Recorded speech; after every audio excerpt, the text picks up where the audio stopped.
Temos pela frente um adversário arrojado, hábil e, permitam-se o termo, um grande general. Essa frase é de Winston Churchill, se referindo ao general Erwin Rommel. Olá, amigos e amigas que acompanham o canal Lidere ou Serás Liderado. Aqui é Franciélio e no vídeo de hoje nós iremos falar sobre Erwin Rommel, um marechal de campo do Terceiro Reich, alemão, e que foi obrigado a engolir uma cápsula de veneno para salvar sua família e sua honra. Então nós perguntamos, Rommel foi um grande líder? Iremos ao longo desse vídeo de hoje tratar de questões que vão fundamentar, vão nortear a resposta para essa pergunta que ela de fato é um tanto complexa, Aparentemente simples, parece simples, mas ela tem uma profundidade um pouco maior do que a gente imagina. Então, por essa razão, nós iremos mergulhar aí em argumentos que vão resgatar a historicidade dos fatos, os fatos históricos que vão nortear aí a vida desse general. Saberemos se ele foi grande e se ele foi um grande líder. Rommel vai nascer em 12 de novembro de 1891, nas proximidades ali de Ulm, uma cidade chamada Ulm, e ele não era membro da aristocracia, era filho de um pai burguês e de uma mãe que tinha uma descendência nobre. E ele vai ingressar nas Forças Armadas, no exército alemão, por volta do ano de 1910. Um ano depois ele vai ser promovido ao primeiro posto de oficial daquela força, ao posto de tenente, e aí vai iniciar a sua carreira de oficial nesse exército, no exército alemão. Então ele ingressa nesse período e logo, poucos anos para frente, vai eclodir a chamada Primeira Guerra Mundial, ali por volta de 1914. E já em 1914 ele é designado para o comando de um pelotão e tem seu batismo de fogo ainda no ano de 1914, ali por volta do mês de agosto. E é interessante que relatemos, procuremos relatar aqui alguns fatos ao longo de toda a sua carreira, inclusive nesse momento, esse momento terrível que foi essa Primeira Guerra Mundial, porque é justamente nas adversidades que nós vamos encontrar os elementos que fazem ou não de um homem um líder, aquilo que poderíamos considerar um líder. Então, em agosto desse ano de 1914, ele vai ser testado, ele vai em uma missão de reconhecimento com 3 soldados, e ele vai se aproximar de uma aldeia chamada Blyde, e essa aldeia era controlada pelos franceses, e ali ele vai tomar uma atitude, vai efetivar uma ação que de fato vai demonstrar que ele era um líder, Então, ao irromper a Primeira Guerra Mundial, em 1914, Rommel vai ter o seu batismo de fogo, ali ainda no mesmo ano de 1914, por volta do mês de agosto. Ele é comandante de um pelotão, está na missão de comandar um pelotão, e surge uma situação em que ele precisa fazer um reconhecimento, uma ação de reconhecimento. Então ele pega uma fração do seu pelotão e vai fazer essa ação de reconhecimento, sendo que ele próprio foi na ação de reconhecimento. O que o que é até de certa forma contra a doutrina, porque como comandante de pelotão, ele tinha que cuidar do conjunto do efetivo daquela tropa, Mas ele próprio foi para esse reconhecimento, e ali chegando, ele e mais 2 soldados perceberam que haviam entre 15 e 20 soldados inimigos, soldados franceses inimigos naquela aldeia. E ele, sem hesitação, abre fogo contra esses soldados.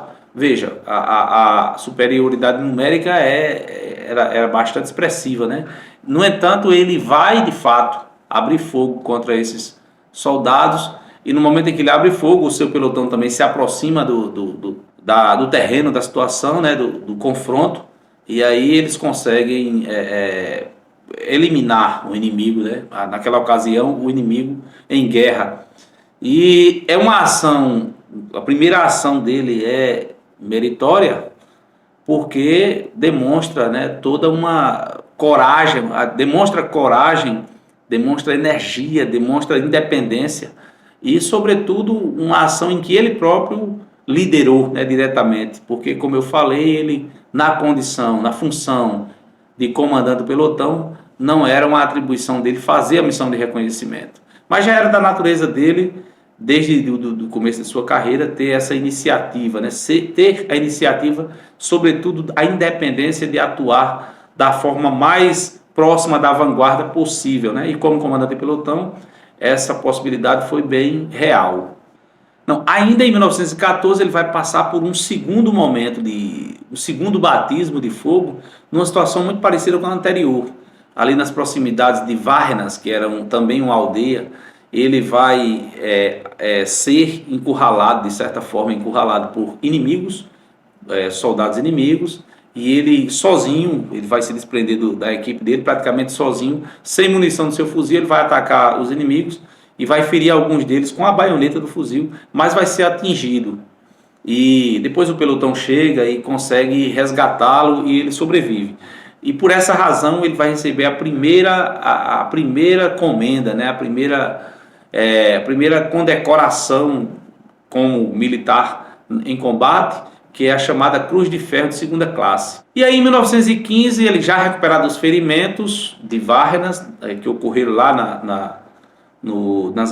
nas proximidades da aldeia de Varnas, ele vai entrar novamente com seu pelotão numa terceira situação, no terreno inimigo.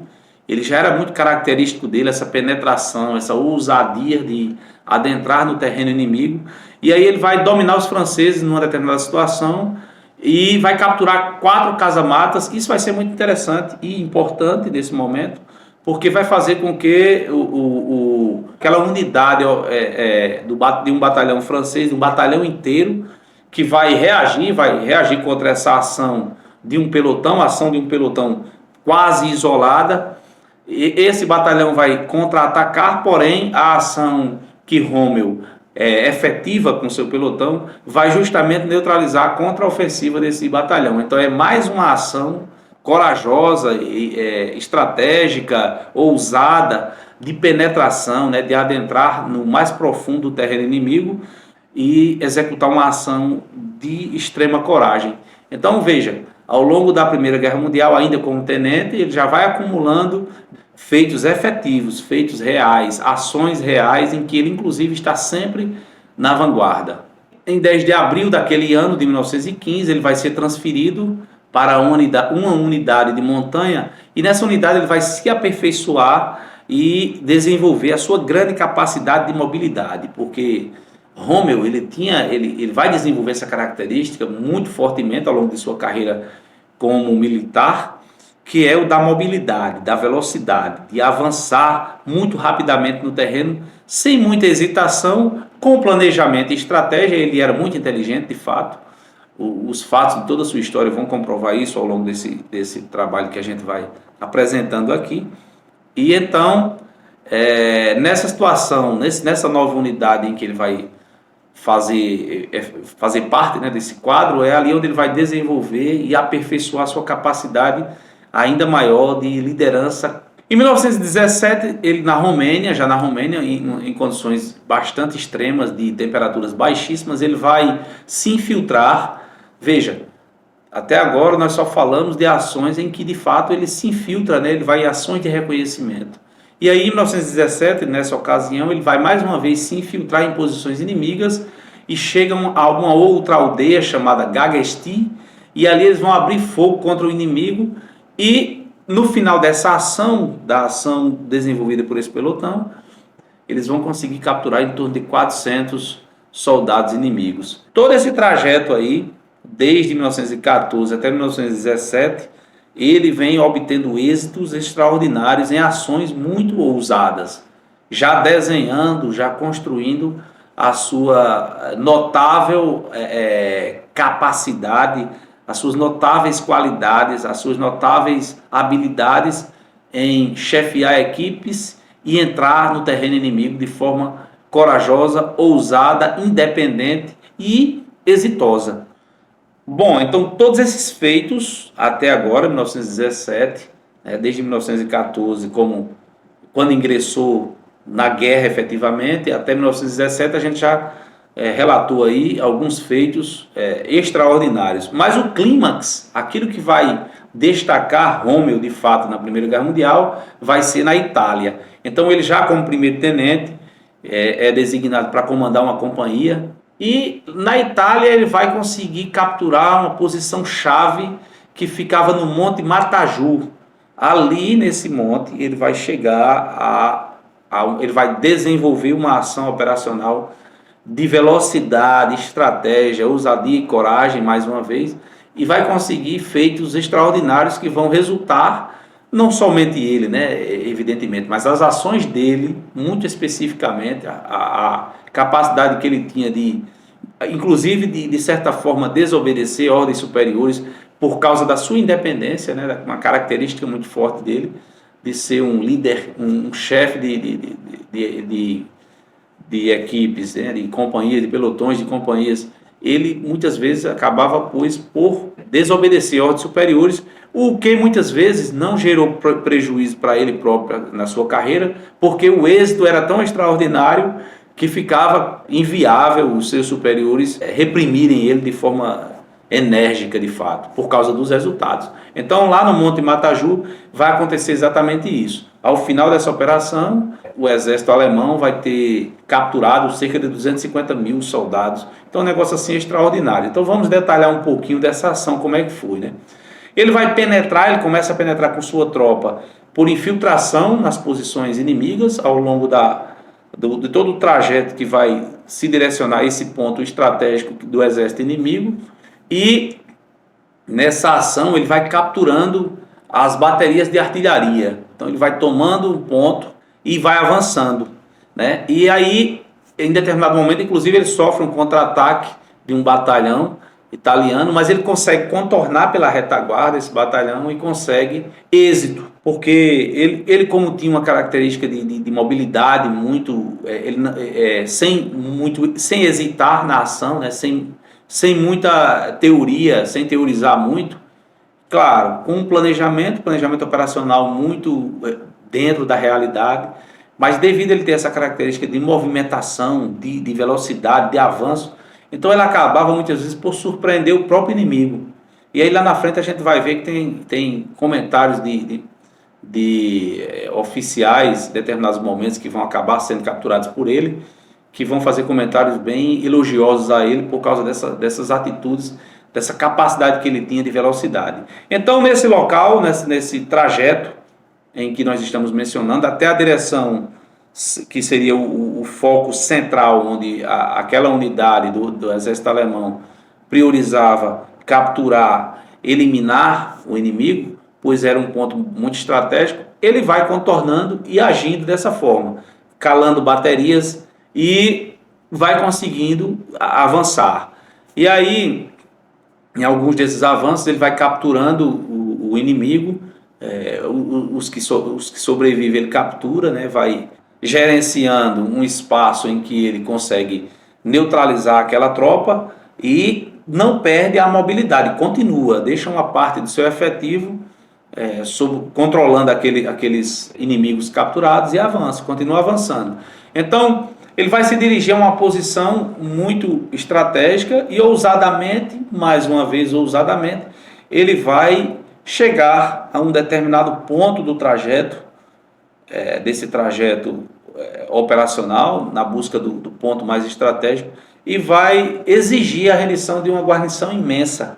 E essa guarnição, sem hesitação, acaba por se render. Inclusive, isso gera uma surpresa para o comandante daquela tropa, que ao perceber que foi capturado e se rendeu para uma tropa pequena, tão pequena, ele fica altamente revoltado consigo mesmo, mas já havia entregue as armas e não tinha mais o que fazer. Então veja a desproporção que era e a capacidade, a ousadia e a capacidade de raciocínio operacional que esse general, que era então um capitão ainda, tinha já como oficial ainda subalterno, né, intermediário, oficial intermediário.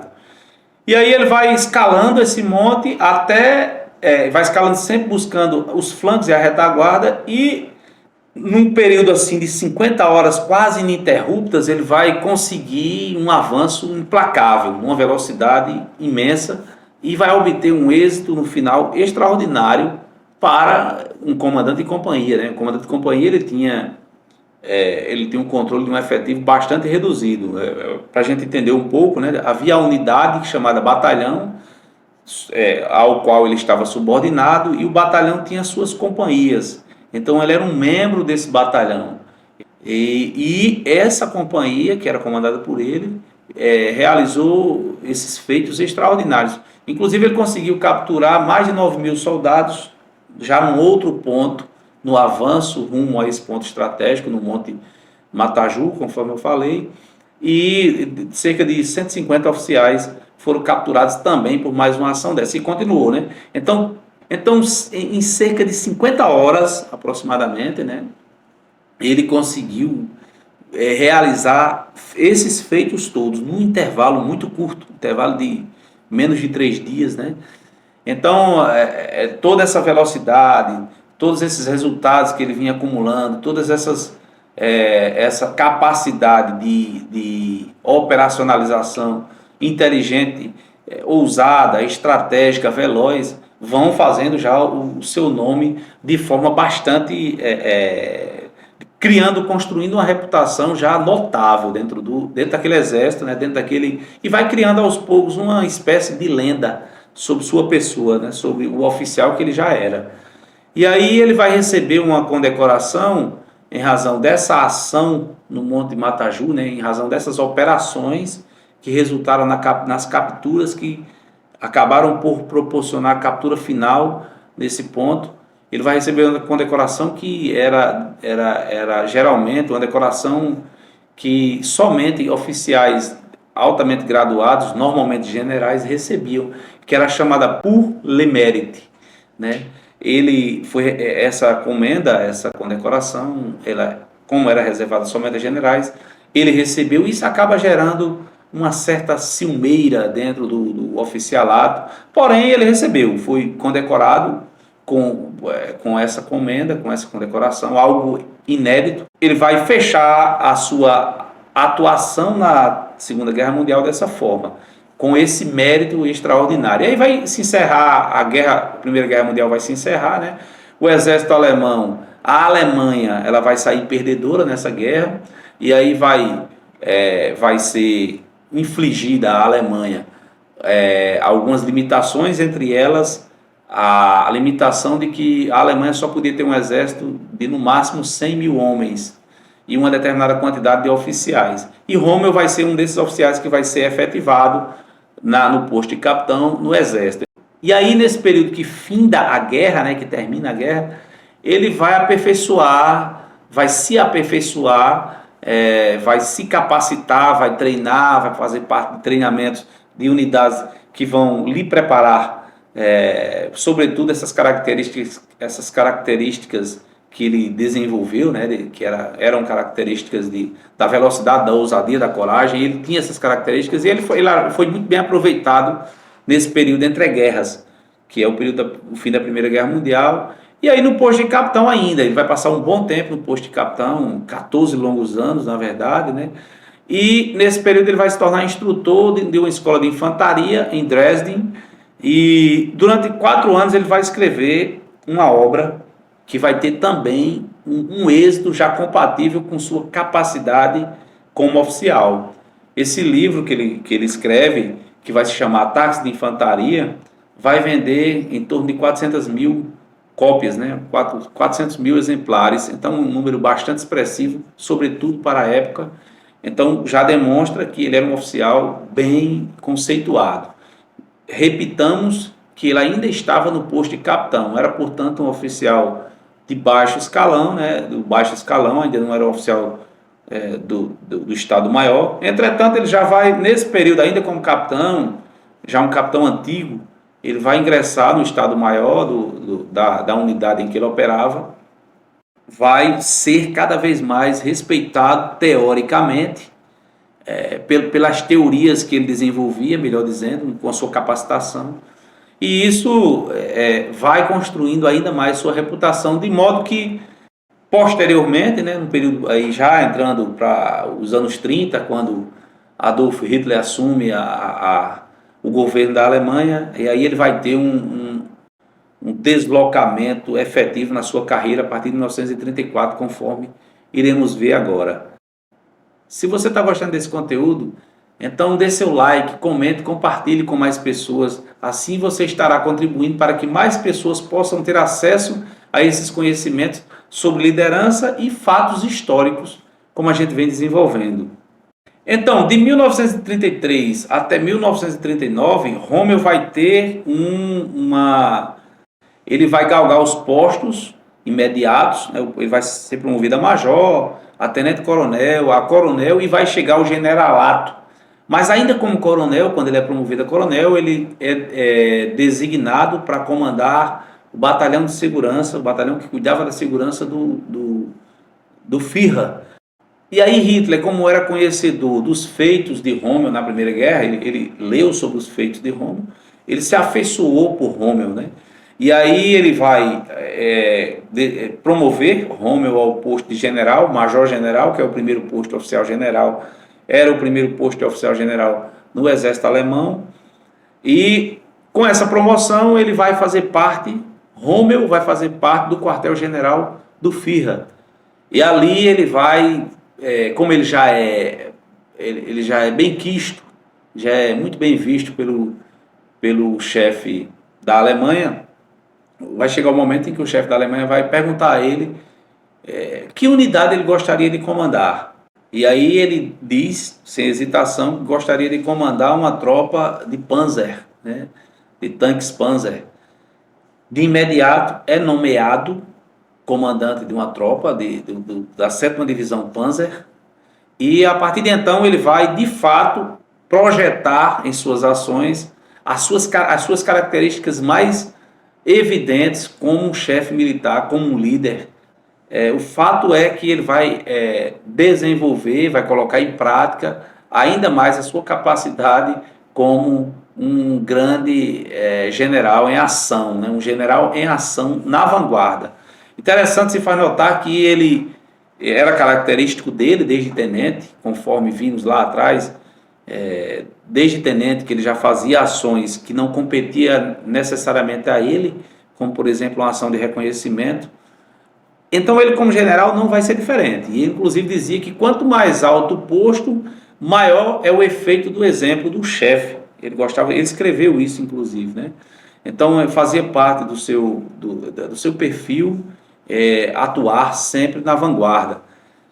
E interessante que o posto de general, de major-general, que é o primeiro posto de oficial-general do exército alemão, é o posto, talvez o último posto, em que o oficial-general, ele está o mais próximo possível do inimigo em combate. Porque o oficial-general, ele é um oficial de linha de frente. Claro, ele não atua na frente das suas tropas, porque ele é um general, então ele precisa, dentro daquela estrutura de combate, ele precisa estar numa posição em que ele não seja tão exposto, porque como ele é o chefe, o general, se ele for neutralizado, é possível que a tropa dele entre em colapso. Então a figura do general ela é evidentemente preservada no combate.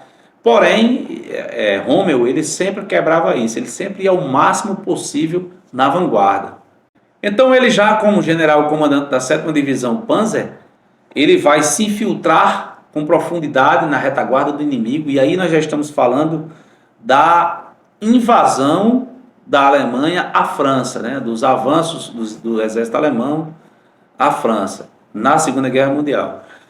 Então ele vai se infiltrar com profundidade na retaguarda do inimigo e ele vai buscar provocar, ele promove, na verdade, com suas ações, ele promove o espanto, né? O desespero geral, a confusão, o pânico por parte do inimigo, porque ele surpreendia muito as tropas inimigas adentrando com profundidade no terreno inimigo. Era característico dele, né? Isso foi ficando cada vez mais aguçado. E aí, de tal modo que a sua divisão de imediato passou a ser conhecida como uma divisão fantasma. De tão veloz que ele atuava, ele conseguia agir, né? Operacionalizar a sua tropa, que de imediato começaram a designar a sua tropa como uma divisão fantasma. E ele recebeu o apelido, né, a alcunha no meio interno de Cavaleiro do Apocalipse. As ações dessa divisão na França, essa divisão fantasma na França, vão ser extraordinárias. Elas vão ser extraordinárias em termos de resultados, mas é claro, vão gerar alguns ciúmes, algumas adversidades internas, porque os oficiais mais graduados, os generais mais graduados, né, sentiam um certo ciúme pela ação profunda que a divisão fantasma acabava por proporcionar nas ações. Então, ele vai envolver todo esse processo de invasão da França, ele vai envolver o exército alemão, o exército inimigo francês, sempre na ofensiva, né? Se mantendo sempre na ofensiva em regiões diversas, desde as Ardenas até o mar. Depois ele vai encurralar as tropas francesas, ele vai encurralar ali nas proximidades da Normandia, né? Na Bélgica.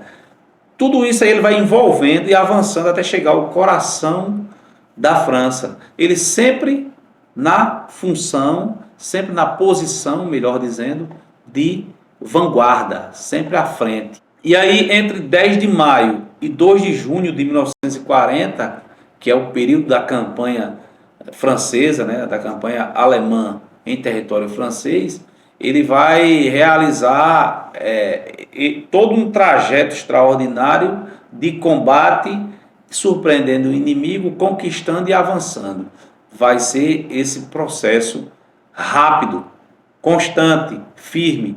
E ele vai chegar, como eu falei, no coração da França, dominando, surpreendendo, conquistando o território inimigo e as tropas inimigas.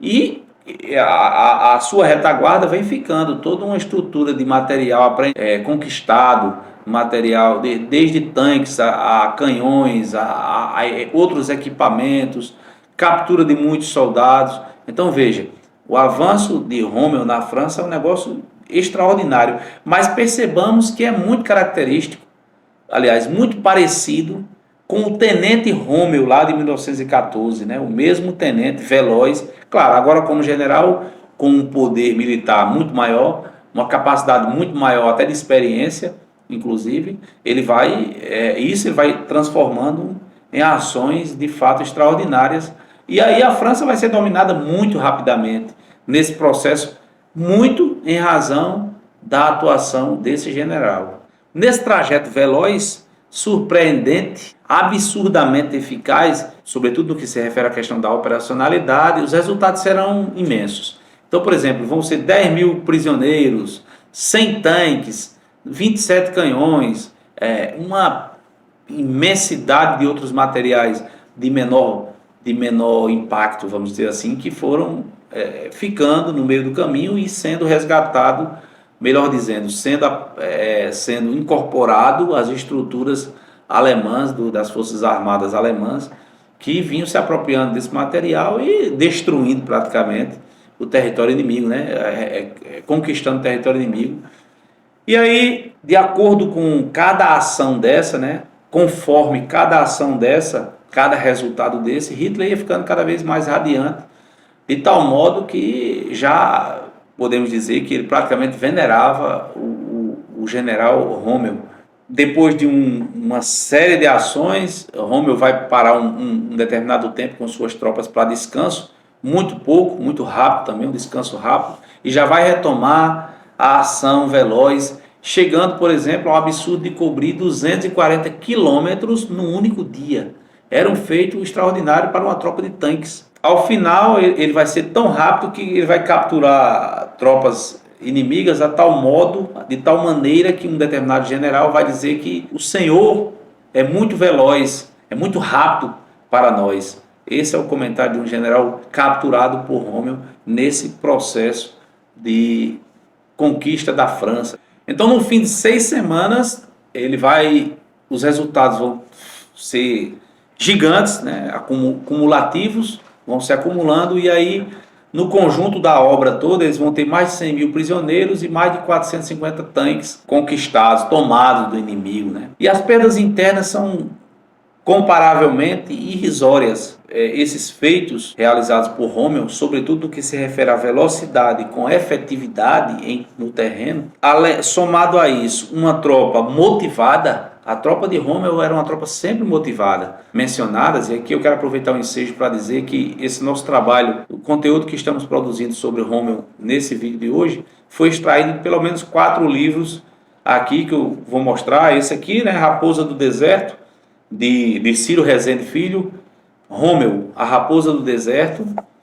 Esse aqui, que é um livrozinho de bolso, que eu tenho, uma cópia de bolso, que é o mais longo dos dias, né, que se refere ao dia D, efetivamente.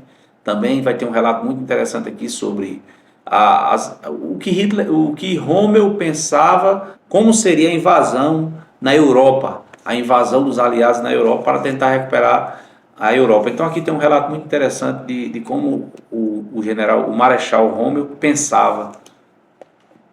Temos esse aqui também é referência nesse nosso conteúdo, que é a questão da Batalha pela Normandia, né, o dia D, Batalha pela Normandia. E aqui os dias de combate, as operações. Também tem muitos comentários aqui sobre o Marechal Rômmel. E temos esse aqui, os generais de Hitler, que foi organizado, na verdade esses são vários artigos, né, construídos aqui por vários autores, inclusive o autor que construiu o tema Rômmel, por exemplo, vai ser esse autor aqui, eu vou mencionar agora o nome dele, esse autor aqui, Martin Blumenson, né, Blumenson, eu não sei nem se a pronúncia é assim, mas enfim, esse autor é o que vai escrever sobre Rômmel, e o organizador é esse camarada aqui chamado Corélie Barnet. Então esse vai organizar, esse material aqui é interessante demais porque fala sobre os principais generais de Rômmel, né, os marechais de campo, os generais de ação, os generais de gabinete, os generais nazistas, os antinazistas. E Rômmel vai ter um espaço muito importante nesse livro também, com um relato documental bastante interessante. Então, nosso trabalho é baseado nessas 4 principais obras aqui. O trabalho da produção desse conteúdo, que eu muito recomendo. E estarão aí na descrição do vídeo, no final do vídeo. Vocês acessem lá, que estarão na descrição as referências dessas obras, seus autores.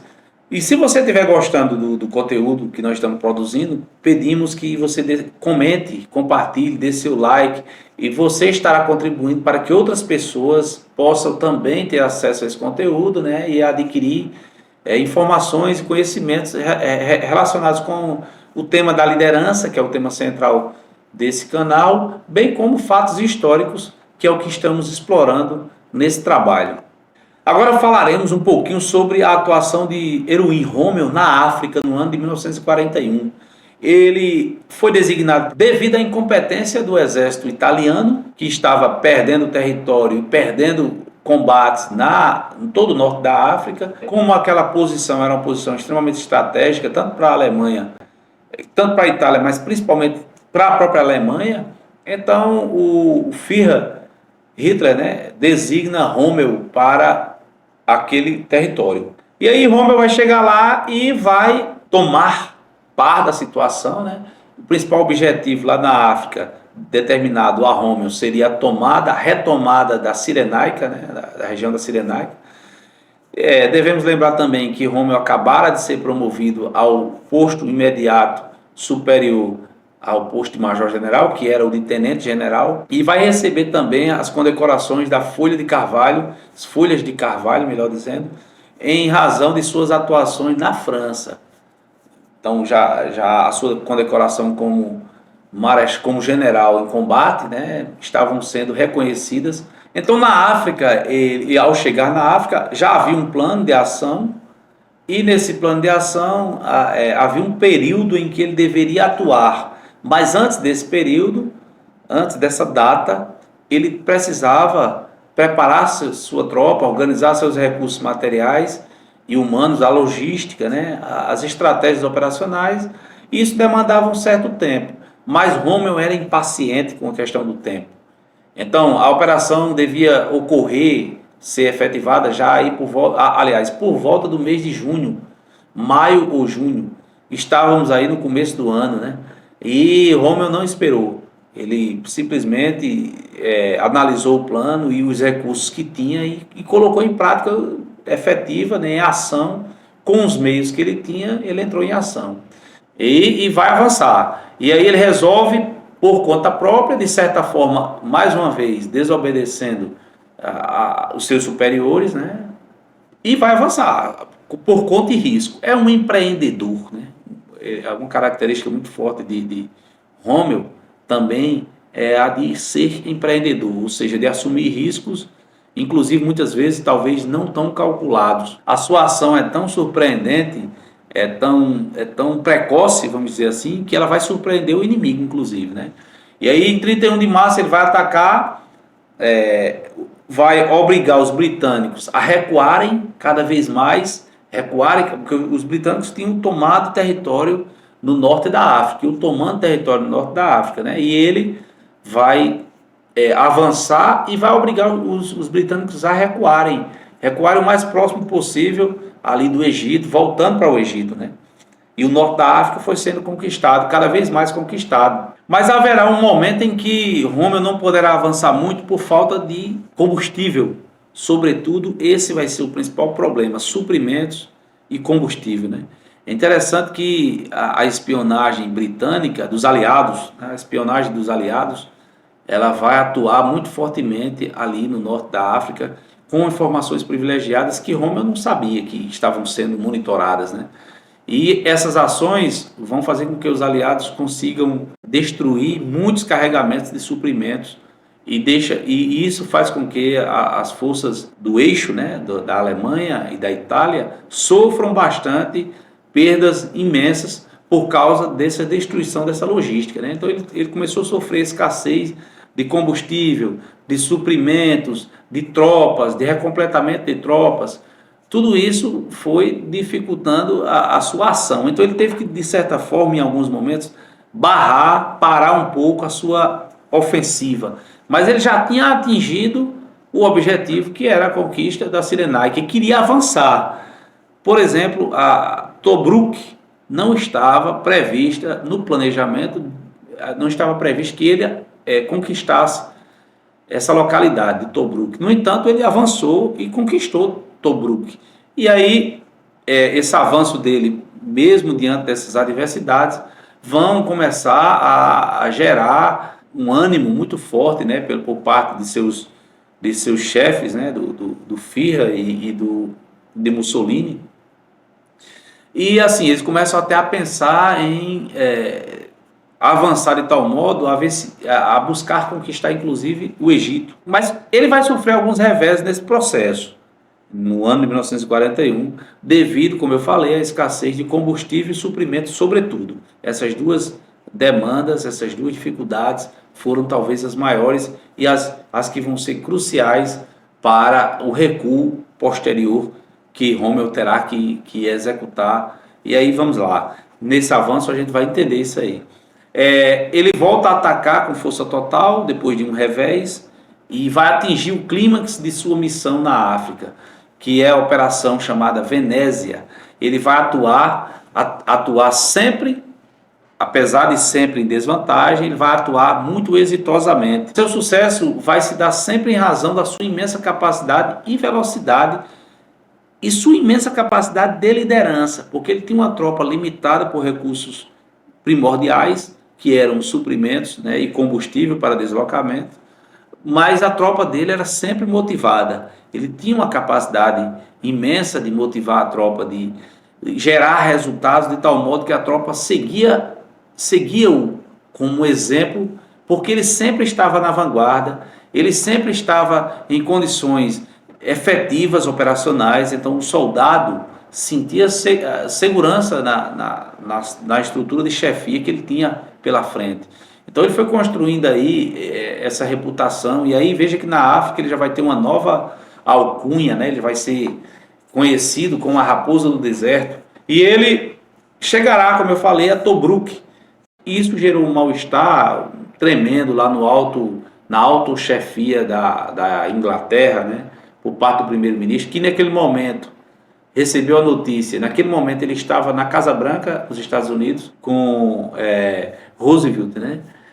As operações dos aliados em todo o cenário, em todo o território de guerra, né? Em todo o teatro de guerra, todos os teatros de guerra. E isso ele vai receber essa informação de que Rommel acabou avançando, tomando praticamente o norte da África, retomando, e isso vai deixar bastante aborrecido. E aí vai gerar, de certa forma, no primeiro-ministro da Inglaterra, Winston Churchill, uma obstinação por vencer esse cara, por vencer esse general.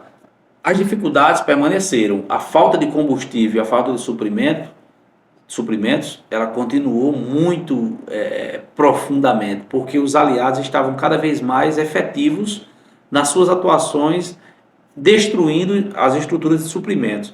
E também Hitler não tinha condições de mandar concentrar mais forças, né, mais efetivos no norte da África, porque Hitler estava justamente combatendo num outro cenário, num outro território que muito complexo também, que era a União Soviética, né? Então, nesse momento, essas duas frentes, né, fazia com que o Terceiro Reich não tivesse condições operativas de mandar apoio para Erwin Rommel. E isso foi o motivo dele perceber que não tinha mais condições de avançar. E aí ele vai começar a sofrer reveses, e aí vai haver todo um mal-estar, todo um problema de ordem interna, vamos dizer assim, porque no primeiro momento o que acontece? Rommel vai ter um problema de saúde sério, ele está bastante debilitado fisicamente, mentalmente muito debilitado, porque foram vários meses de combate efetivo, né? Ele sempre à vanguarda, e aí ele vai sofrer problemas de saúde e vai ter que ser retirado do território para ser tratado, né? Quando ele se recupera, ele vai conversar com a estrutura de governo, tanto da Itália quanto do seu país, a Alemanha, e vai dizer, olha, nós não temos condições operacionais de avançarmos naquele território, de conquistarmos, tomarmos e garantirmos aquele território, se nós não tivermos suprimentos, as estruturas logísticas fundamentais. Mas esse discurso dele é meio vazio, porque ele não tem como conseguir esses recursos, né? E a espionagem dos aliados continua muito forte na região do Mediterrâneo, continua muito forte, destruindo suprimentos, eliminando esses apoios, né, essas estruturas de apoio. Então ele se recupera e aí ele é designado novamente para esse mesmo teatro, com as limitações que tem cada vez mais avançado negativamente, tem piorado de fato, e aí ele vai solicitar autorização para fazer uma retirada, para recuar, porque ele percebeu, ele viu, estava claro isso, que ele não tinha mais condições de avançar, ele tinha que recuar para garantir que a sobrevivência do grosso do seu exército, ele pudesse garantir a segurança do grosso de suas forças, ele precisava recuar, mas quando ele faz esse pedido para recuar sua tropa, ele recebe um negativo gigante lá do alemão, de Hitler, e isso deixa bastante contrariado. Ele começa a perceber a insensatez de Hitler, né? Ele começa a entender que Hitler não compreende que não havia condições deles avançarem, que era necessário voltar, porque todos os relatórios possíveis e imagináveis que eram levantados, todas as condições que ele enfrentava, ele tinha todos os argumentos possíveis para mostrar que não era impossível avançar, mas ele recebe um negativo e Hitler, ele sempre tinha ele foi muito ferrenho com isso, né? Até o último minuto, ele não permitia que se recuasse, quem recuasse era considerado um covarde, né? Para ele. E aí é uma situação bastante delicada que vai começar a acontecer. Rommel, mesmo assim, começa a recuar, tendo recebido um nega, ele começa a recuar, mas ele convence, de certa forma, Mussolini a aceitar um recuo, e isso acontece. Ele era extraordinário no avanço no terreno, né, na conquista do território inimigo, na conquista surpreendente de pontos estratégicos do inimigo, mas ele também era extraordinário no recuo. Então a retirada que ele fez foi uma ação igualmente brilhante. Ele conseguiu garantir a sobrevivência do grosso de suas forças, recuando, e não permitia que o exército inimigo, no caso os aliados, né, sobretudo o exército inglês, a comando do general Montgomery, que era também um general bastante competente, ele não permitia que o general conseguisse envolver ele, mesmo ele recuando, com os recursos limitados, sem combustível, sem suprimentos, ele conseguia operar de tal modo que o inimigo não conseguia envolver. E olha, o inimigo, os aliados, nessa ocasião da África, eles já estavam muito bem estruturados. A força aérea da Inglaterra, por exemplo, estava muito forte, atuando muito forte no apoio aéreo. Havia uma estrutura imensa de tropas sob o comando de Montgomery, então ele estava em condições bastante favoráveis, e Rommel não. Rommel estava realmente na adversidade extrema. Porém, eu reitero, o marechal, o então ainda general Rommel, conseguiu fazer uma retirada brilhante. Se você está gostando desse conteúdo, então comente, dê seu like, compartilhe com mais pessoas, com seus amigos.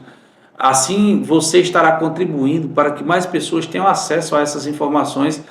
Então, quando Rommel é retirado da África, o que é que acontece? Ele vai ser retirado da África, vai ser promovido a marechal de campo, e era o marechal foi promovido o marechal mais novo do exército alemão. Isso também foi motivo de críticas no alto comando, né? O de ciúmes, sobretudo de ciúmes. Ele vai voltar para a Alemanha e Hitler vai pagar uma missão, vai designá-lo para uma missão complexa também, igualmente complexa, mais complexa ainda, que era garantir que os inimigos não invadissem pela costa do Atlântico, pela Normandia, né, pela região de todo o norte da Europa. Porque era no norte da Europa, já então se sabia, né, as forças armadas alemãs, a inteligência alemã tinha conhecimento de que estavam organizando uma grande invasão na Europa. Isso era sabido já. Evidentemente que não se sabia quando, nem os meios, nem onde seria. Então, Hitler designou Rommel para cuidar de toda essa costa do Atlântico na Europa. E lá chegando, ele percebeu que toda a costa da Europa, todo o norte, todas as praias ali da Europa estavam garantidas, né? Havia essa propaganda imensa na Alemanha. Porém, quando Rommel chegou lá, viu que, na verdade, as defesas litorâneas eram precárias demais. Havia alguns pontos muito fortes, mas no geral era de uma precariedade imensa.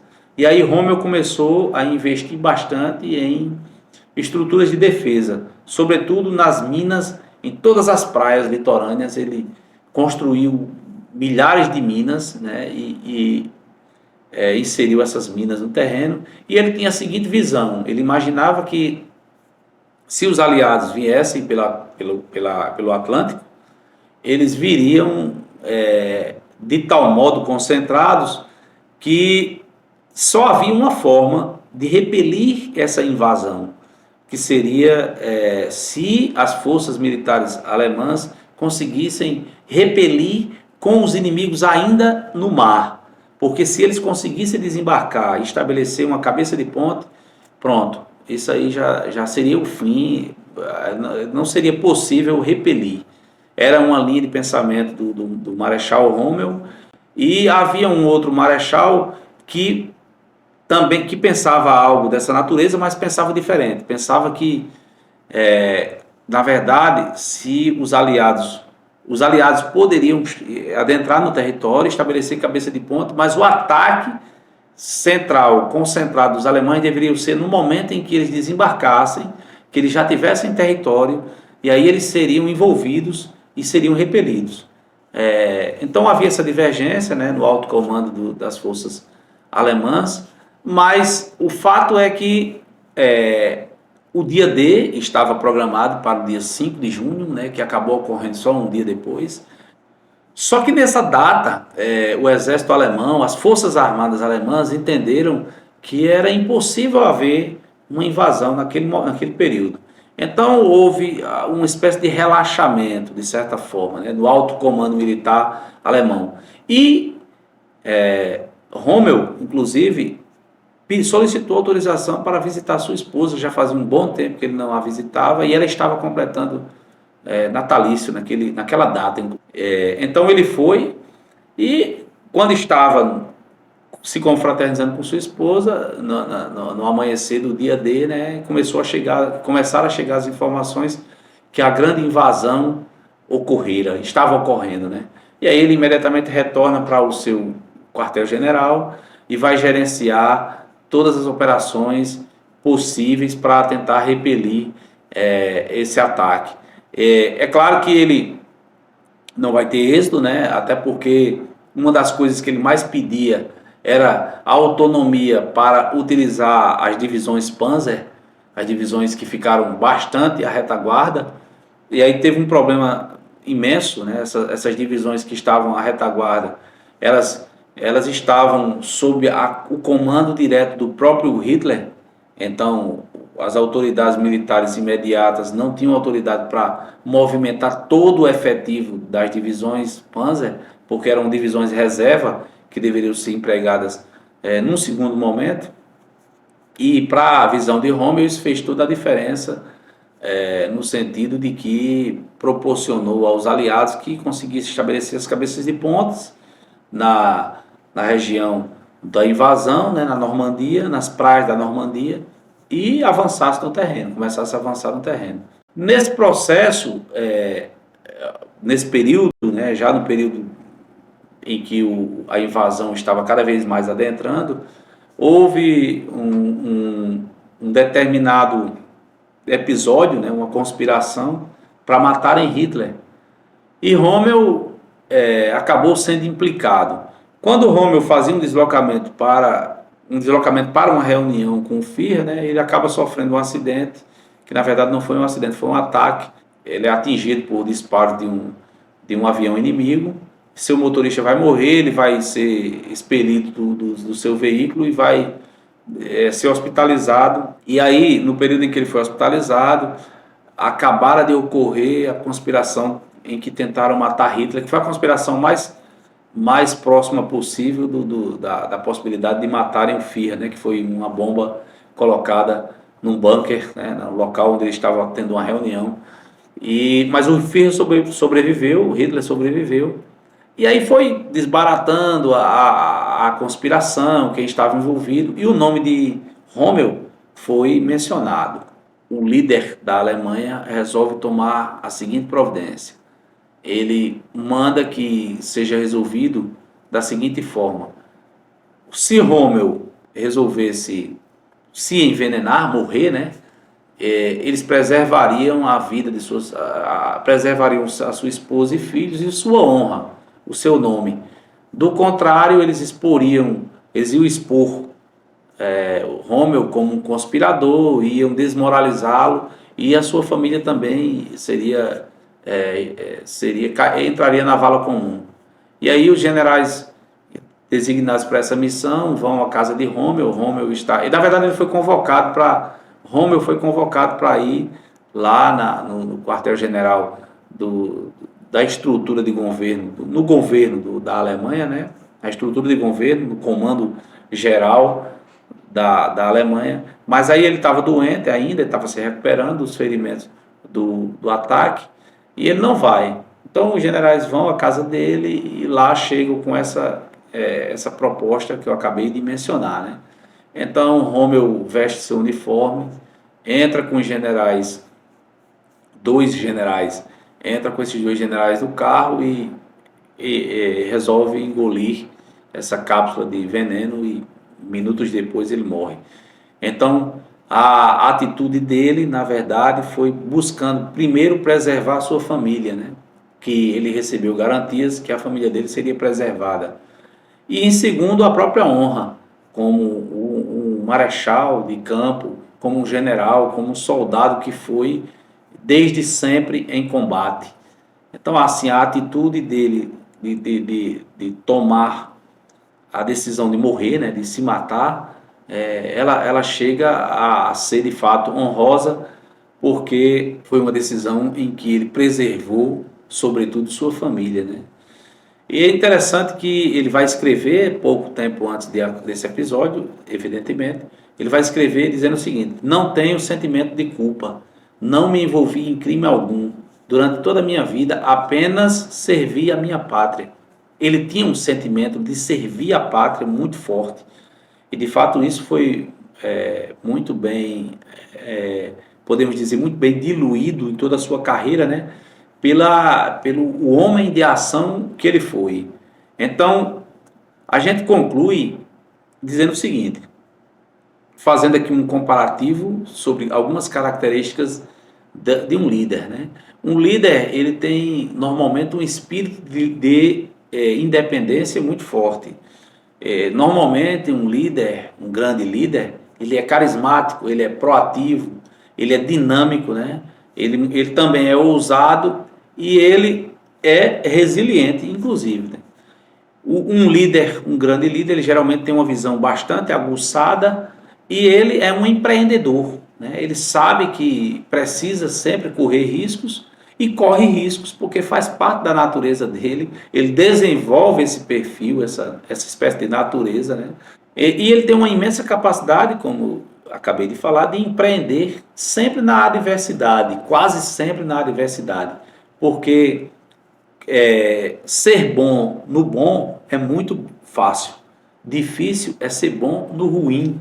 Juntando essas características que, na nossa visão, mais ou menos definem um grande líder, nós podemos concluir com a visão de que Rommel foi um grande líder de fato, né? Um grande líder militar, um grande líder empreendedor, um grande líder que gerou resultados, um grande líder que tinha o respeito de sua tropa e, sobretudo, tinha o respeito, inclusive, dos inimigos. Então, essas características tão práticas que foram, de fato, em sua vida, ele era um homem prático, como militar, ele era um militar prático, né? Se isso não for suficiente para que cheguemos à conclusão de que ele, de fato, foi um grande líder, então nós podemos dizer que ele venha a ser, de fato, o mais próximo possível de um grande líder. Essa é a conclusão que nós conseguimos construir e concluímos dizendo o seguinte: as referências que nós mencionamos aqui, os livros que nós mencionamos, vamos deixar na descrição do canal, para que você possa ter acesso e, de repente, também estudar, ler esse material e adquirir outros materiais e trazer aqui conteúdo que vai acrescentar, que vai nos acrescentar em matéria de conhecimento. O objetivo do vídeo era justamente fazer uma análise generalizada das ações desse general, não sem pontuar muito efetivamente a vida dele. Nós queríamos, na verdade, analisar as ações operacionais que ele desenvolveu na vida como militar, o processo de crescimento, vamos dizer assim, na própria carreira e os resultados finais, para que pudéssemos chegar a uma conclusão de se de fato ele foi ou não um grande general. Então, na nossa concepção, ele foi o mais próximo possível de um grande general. E se você gostou desse conteúdo, então dê seu like, comente, compartilhe com mais pessoas. Assim você estará ajudando a outras pessoas a adquirirem, conhecerem, acessarem conhecimento importante sobre liderança e sobre fatos históricos muito importantes que muitas vezes vão contribuir para a sua própria vida, né? Vão fazer com que você se desenvolva cada vez mais, porque é isso que o conhecimento faz. O conhecimento nos faz desenvolver.